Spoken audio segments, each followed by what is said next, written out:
different, and I couldn't quite figure out what that was. What that difference was. Hold up, the music stopped. Give me a sec. Anyways, sorry. I examined Edith, comparing her to my memory of last week. Her skin was less pale. I decided flushed from the snow bite, maybe. The circles under her eyes much less noticeable. Sorry, hold on. I'm trying to adjust myself. But there was something else. I forgot to pretend I wasn't staring as I tried to put my finger on the change. "What are you staring at, Beau?" Jeremy asked. At that precise moment, Edith's eyes flashed over to meet mine. I turned my head completely toward Jeremy, shifting my shoulders in his direction too. Jeremy leaned away, surprised by my sudden invasion of his personal space. I was sure, though, in the instant our eyes had met, she didn't look angry or disgusted as she had the last time I'd seen her. She just looked curious again, unsatisfied in some way. "Edith Cullen is staring at you," Jeremy said, looking over my shoulder. "No." She doesn't look angry, does she?" I couldn't help asking. "No." Jeremy looked confused and suddenly smiled. "What did you do? Ask her out?" "No, I've never even talked to her. I just don't think she likes me very much," I admitted. I kept my body angled toward Jeremy, but the back of my neck had goosebumps like I could feel her eyes on me. The Collins don't like anybody. Well, they don't notice anybody enough to like them. But she's still staring at you. "Stop looking at her," I insisted. He snickered, but finally looked away. Michaela interrupted us then. She was planning an epic battle of the blizzard in the parking lot after school and wanted us to join. Jeremy agreed enthusiastically. The way he looked at Michaela left little doubt that he would be up for anything she suggested. I kept silent. I wondered how many years I would have to live in Forks before I was bored enough to find frozen water exciting. Probably much longer than I planned to be here. For the rest of the lunch hour, I very carefully kept my eyes on my own table. Edith didn't look like she was planning to murder me anymore. So it was no big thing to go to biology. My stomach twisted at the thought of sitting next to her again. I didn't really want to walk to class with Michaela as usual. She seemed to be a popular target for snowballs. But when we got to the door, everyone besides me groaned in unison. It was raining, washing all traces of snow away in clear, icy ribbons down the side of the walkway. I pulled my hood up, hiding my smile. I would be free to go straight home after gym. Michaela kept up a string of complaints on the way to building 4. What did I drop?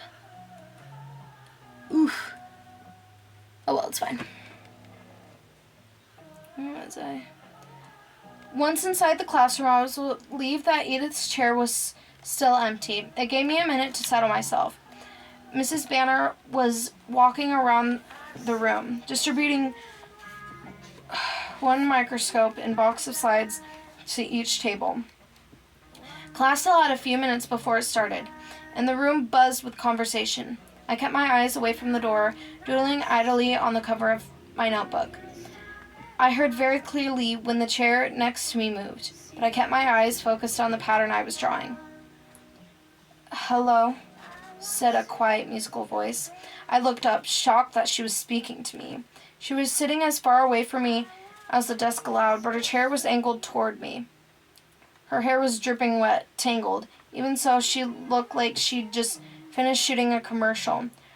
Her perfect face was friendly, open, a slight smile on her full pink lips. But her long eyes were careful. "My name is Edith Cullen," she continued. "I didn't have a chance to introduce myself last week. You must be Bo Swang. My mind was whirling with confusion. Had I made up the whole thing? She was totally polite now. I had to say something. She was waiting. Sorry, I got a notification. But I couldn't think of anything normal to say. How do you know my name? I stammered. Oh, I think everyone knows your name. The whole town's been waiting for you to arrive. I frowned, though it wasn't as if I had guessed as much. No, I persisted like an idiot. I mean, why did you call me Bo? She seemed confused. Do you prefer Beaufort?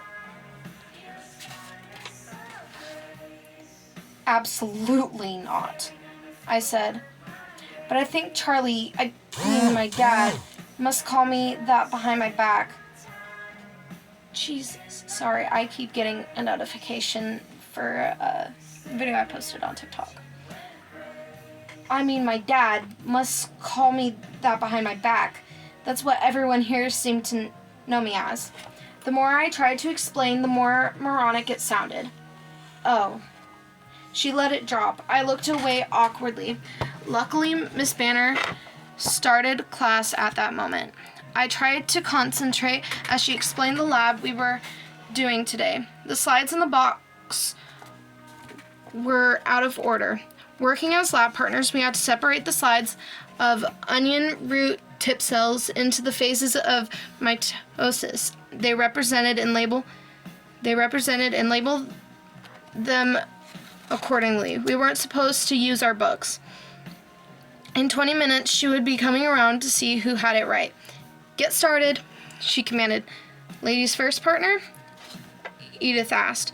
I looked up to see her smiling, a dimpled smile so perfect that I could only stare at her like a fool. She raised her eyebrows. Sure, go ahead, I sputtered. I saw her eyes flashing to the splotches blooming across my cheeks. Why couldn't my blood just stay in my veins where it belonged? She looked away sharply, yanking the microscope to her side of the table. She studied the first slide for a quarter of a second, maybe less. Prophase. She switched out the slide for the next, then paused and looked up at me. Or did you want to check? She challenged. No, I'm good, I said. She wrote the word prophase neatly at the top line of our worksheet. Even her handwriting was perfect. Like she'd taken classes in penmanship or something. Did anyone still do that? She barely glanced through the microscope at the second slide, then wrote anaphase on the next line, looping her A like it was calligraphy. Like she was addressing a wedding invitation.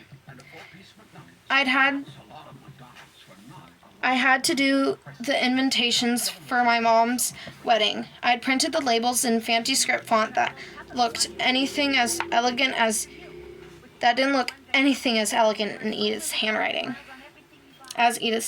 Sorry. She moved the next slide into place while I took advantage of her diverted attention to stare. So close up, you'd think I'd be able to see something. A hint of a pimple, a stray eyebrow, a pore, something wrong with her. But there was nothing. Suddenly, her head flipped up, eyes to the front of the class just before Mrs. Banner called out, Miss Cullen? Yes, Mrs. Banner? Edith slid the microscope towards me as she spoke. Perhaps you should let Mr. Swan have an opportunity to learn. Of course, Mrs. Banner. Edith turned to me and gave me a, well, go ahead then, look. I bent down to look through the eyepiece. I could sense she was watching, only fair considering, how I'd been ogling her. But it made me feel awkward. Just inclining my head was a clumsy move. At least the slide wasn't difficult. Metaphase, I said. Mind if I look? She asked as I started to remove the slide. Her hand caught mine to stop me as she was speaking. Her eyes were ice cold, like she'd been holding them in a snowdrift for class. But that wasn't why I jerked my hand away so quickly. When she touched me, it stung my hand like a low-voltage electric shock. "I'm sorry," she murmured, quickly pulling her hand back, though she continued to reach for the microscope. I watched her, a little dazed, as she examined the slide for another tiny fraction of a second. "Metaphase," she agreed, then slid the microscope back to me. I tried to exchange slides, but they were too small or my fingers were too big, and I ended up dropping both. One fell on the table and the other over the edge, but Edith caught it before it could hit the ground. "Ugh," I inhaled, mortified. "Sorry." "Well, the last is no mystery regardless," she said. Her tone was right on the edge of laughter. But of the joke again. Edith calligraphed the words metaphase and telophase onto the last lines of the worksheet. We were finished before anyone else was close. I could see Michaela and her partner comparing two slides again and again, and another pair had their book open under the table, which left me with nothing to do but try not to look at her. Unsuccessfully, I glanced down and she was staring at me. That same strange look of frustration on her face. Suddenly, I identified the elusive difference in her face. "Did you get contacts?" I blurted out. She seemed puzzled by my apropos of nothing question. "No." "Oh," I mumbled. "I thought there was something different about your eyes." She shrugged and looked away. In fact, I knew there was something different. I had not forgotten one detail of that first time she glared at me like she wanted me dead. I could still see that first time she glared at me like she wanted me dead. Wait, what? Oh, sorry. I could still see the flat black color of her eyes so jarring against the background of her pale skin. Today her eyes were a completely different color. A strange gold, darker than butterscotch, but with the same warm tone. I didn't understand how that was possible, unless she was lying for some reason about the contacts. Or maybe Forks was making me crazy in the literal sense of the word. I'm gonna put my glass. Ooh, better. Okay. Actually, put my hair back again. Okay. Where was I? No.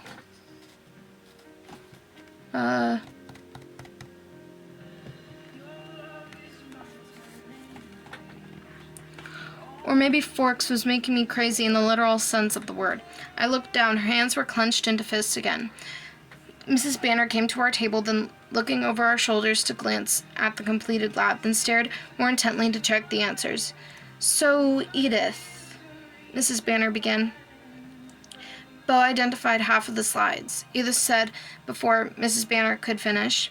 Mrs. Banner looked at me now. Her expression was skeptical. "Have you done this lab before?" she asked. I shrugged. "Not with onion root."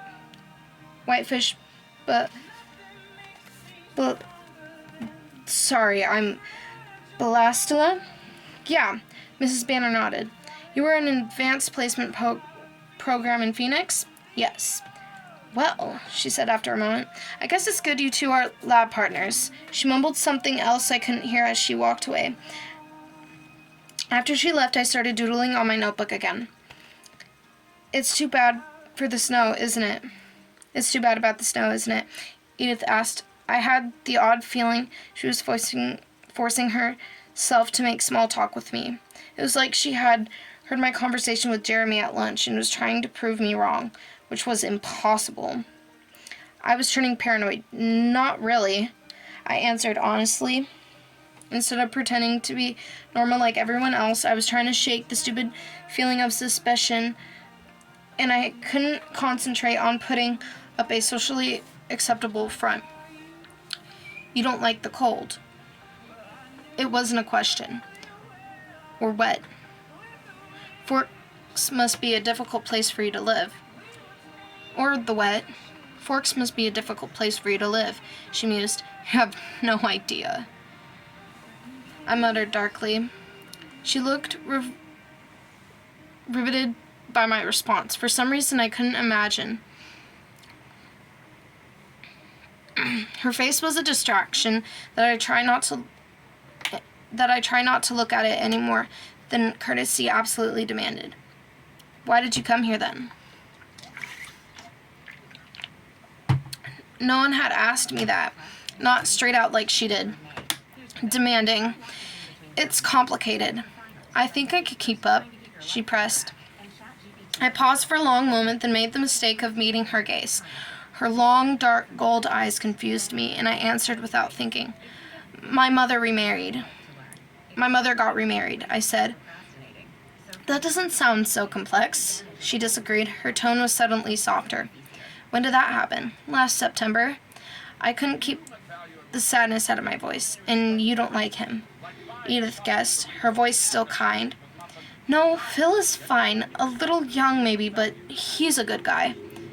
Why didn't you stay with them? I couldn't understand her interest, but she continued to stare at me with penetrating eyes, as if my dull life story was somehow vitally important. Phil travels most of the time. He plays ball for a living. I half smiled. Have I heard of him? She asked, smiling in response, just enough for a hint of dimples to show. Probably not. He doesn't play well. Just minor league. He moves around a lot. And your mother sent you here so that she could travel with him? She said, an assumption again, not a question. I hunched my shoulders straightened. Oh my god, I'm so sorry. My hunched shoulders straightened automatically. No, she didn't. I sent myself. Her eyebrows pushed together. I don't understand, she admitted, and seemed more frustrated by the fact than she should be. I sighed. Why was I explaining this to her? She stared at me, waiting. She stayed with me at first, but she missed him. She stayed with me at first, but she missed him. It made her unhappy. So I decided it was time to spend some quality time with Charlie. My voice was glum by the time I finished. But now you're unhappy, she pointed out. And? I challenged. That doesn't seem fair. She shrugged, but her eyes were still intense. I laughed once. Haven't you heard life isn't fair? I believe I have heard that somewhere before, she agreed dryly. So that's it, I insisted, wondering why she was still staring at me that way. My head tilted to the side, and her gold eyes seemed to laser right through the surface of my skin. You put on a good show, she said slowly, but I'd be willing to bet that you're suffering more than you let anyone see. I shrugged. I repeat, and I don't entirely understand you, that's all. I frowned. Why would you want to?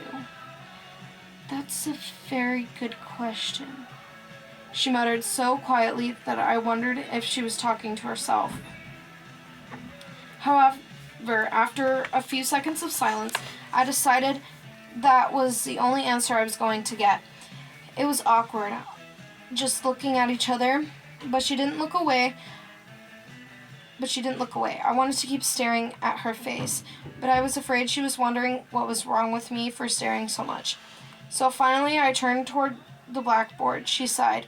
I glanced back, and she was still looking at me, but her expression was different, a little frustrated or irritated. I'm sorry, I said quickly. Am I annoying you? She shook her head and smiled with a half of her mouth so that one dimple popped out. No, if anything, I'm annoyed with myself. Why? She cocked her head to the side. Reading people, it usually comes very easily to me, but I guess I don't know quite what to make of you. Is that funny? I flattened out my grin. More unexpected. My mom always calls me her open book. According to her, You can all but read my thoughts printing out across my forehead. Her smile vanished, then half glared into my eyes. Not angry like before, just intense. As if she was trying hard to read that printout my mom had seen, then switching gears just as abruptly. She was smiling again. I suppose I've gotten overconfident. I didn't know what to say. Sorry? She laughed and the sound was like music. Though I couldn't think of the instrument to compare it to, her teeth were perfect, no surprise there, and blinding white. Miss Banner called the class to order then, and I was relieved to give her my attention. It was a little too intense, making small talk with Edith. I felt dizzy in a strange way. Had I really just detailed my boring life to this bizarre, beautiful girl who might or might not hate me?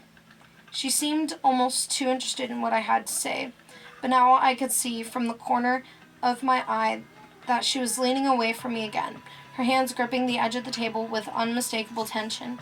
I tried to focus on Mrs. Banner as Mrs. Banner went through the lab with transparencies on the overhead projector, but my thoughts were far away from the lecture. When the bell rang, Edith rushed as swiftly, as gracefully from the room as she had last Monday.